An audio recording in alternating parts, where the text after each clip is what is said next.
ਅਸੀਂ ਛੋਟੇ ਹੁੰਦੇ ਸਾਂ ਤਾਂ ਬਾਦਸ਼ਾਹਾਂ ਦੇ ਕਿਸੇ ਕਹਾਣੀਆਂ 'ਚ ਪੜ੍ਹਦੇ ਸਾਂ, ਸਕੂਲ ਦੀਆਂ ਕਿਤਾਬਾਂ 'ਚ ਪੜ੍ਹਦੇ ਸਾਂ ਤਾਂ ਬੜੇ ਖੁਸ਼ ਹੁੰਦੇ ਸਾਂ। ਹੁਣ ਜ਼ਮਾਨਾ ਤਰੱਕੀ ਕਰ ਗਿਆ ਤੇ ਸਾਡੇ ਆਉਣੇ ਵਾਲੇ ਬੱਚੇ ਜਿਹੜੇ ਨੇ ਸਾਡੇ ਕਿਸੇ ਕਿਸ ਤਰ੍ਹਾਂ ਪੜ੍ਹਿਆ ਕਰਨਗੇ। ਕਈ ਸਾਲ ਪਹਿਲੇ ਦੀ ਗੱਲ ਹੈ, ਇੱਕ ਇਲਾਕੇ 'ਚ ਇੱਕ ਬਾਦਸ਼ਾਹ ਹੁੰਦਾ ਸੀ। ਬਾਦਸ਼ਾਹ ਕੰਮ ਕਰ ਕੇ ਰਾਜ਼ੀ ਨਹੀਂ ਸੀ, ਬਹੁਤ ਨਿਕੰਮਾ ਸੀ, ਉਹਦੀ ਰਿਆਇਆ ਬਹੁਤ ਤੰਗ ਸੀ।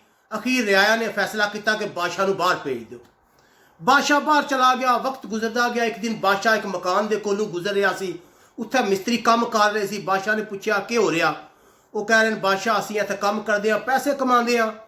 ਬਾਦਸ਼ਾਹ ਨੇ ਕਿਹਾ ਠੀਕ ਹੈ, ਮੈਂ ਵੀ ਤੁਹਾਡੇ ਨਾਲ ਕੰਮ ਕਰਿਆ ਕਰਾਂਗਾ ਤੇ ਪੈਸੇ ਕਮਾਵਾਂਗਾ। ਬਾਦਸ਼ਾਹ ਨੇ ਕੰਮ ਕਰਨਾ ਸ਼ੁਰੂ ਕਰ ਦਿੱਤਾ। ਬਾਦਸ਼ਾਹ ਨੇ ਉੱਥੇ ਕੰਮ ਕਰਕੇ ਪੈਸੇ ਕਮਾਏ, ਪੇਪਰ ਬਣਵਾਏ।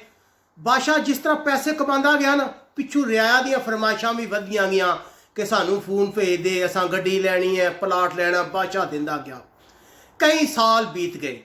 ਇੱਕ ਵਕਤ ਆਇਆ ਕਿ ਬਾਦਸ਼ਾਹ ਨੇ ਸੋਚਿਆ ਕਿ ਹੁਣ ਤਾਂ ਸਲਤਨਤ ਦੇ ਸ਼ਹਿਜ਼ਾਦੇ ਵੱਡੇ ਹੋ ਗਏ ਹੋਣਗੇ, ਕੰਮਕਾਜ ਦੇ ਕਾਬਲ ਹੋ ਗਏ ਹੋਣਗੇ, ਕਿਉਂ ਨਾ ਮੈਂ ਆਪਣੀ ਸਲਤਨਤ ਵਿੱਚ ਵਾਪਸ ਜਾ ਕੇ ਆਰਾਮ ਕਰਾਂ।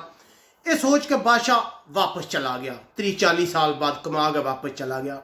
ਉਹ ਘਰ ਗਿਆ, ਬੱਚਿਆਂ 'ਚ ਬੈਠਿਆ ਜਾ ਗਿਆ।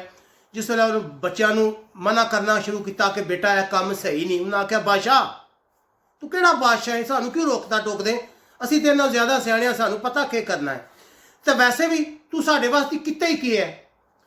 ਬਸ ਇਹ ਗੱਲ ਸੁਣਨੀ ਸੀ ਕਿ ਬਾਦਸ਼ਾਹ ਦਾ ਕੰਮ ਹੋ ਗਿਆ, ਉਹ ਵਿਚਾਰਾ ਉੱਪਰ ਟੁੱਟ ਗਿਆ।